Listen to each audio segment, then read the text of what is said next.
Triple ang itinaas sa mga kaso ng tigdas sa Metro Manila sa unang 3 buwan pa lamang ngayong taon. Kaya ang DOH pinaigting na ang bakunahan para mapigilan ang posibleng outbreak. Nasa frontline ng balitang yan si JC Cosico.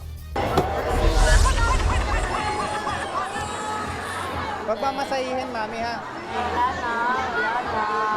Pinatatahan ni Em ang nag-iiyak na 10 buwang gulang niyang anak matapos niya itong pabakunahan kontra tigdas sa measles catch-up immunization activity ng Department of Health sa Binondo, Maynila. Takot siyang magkasakit ang anak dahil ang mismong kapatid ni Em, komplikasyon sa tigdas daw ang ikinamatay ilang taon na ang nakararaan. Nakakatakot magkasakit, tsaka baby pa siya. Siyempre di naman po sila nagsasalita kung saan yung masakit sa kanila eh. Sa datos ng DOH, pumalo na sa 368 ang kaso ng tigdas sa Metro Manila mula January hanggang nitong March 15. Higit triple ang itinaas niyan sa parehong panahon noong isang taon. Karamihan sa mga tinamaan, hindi kompleto sa dose ng bakuna.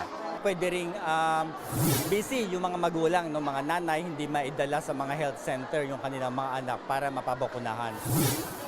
Hindi rin daw nawawala ang vaccine hesitancy o yung pag-aalinlangan ng ilang mga magulang sa bakuna. Yung iba, hindi nila masyadong alam yung benepisyo ng bakuna o kaya natatakot pa rin sila sa mga side effects.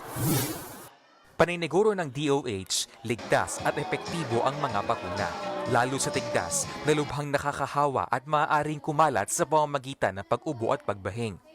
Karaniwang sintomas nito ang mataas na lagnat, sipon, ubo, pamumula ng mata at mga pantal sa katawan. Kung makitaan yan, mainam daw na magpatingin agad sa doktor. Dahil kung hindi maaagapan, maaari itong mauwi sa komplikasyon tulad ng pulmonya, impeksyon sa utak at kamatayan.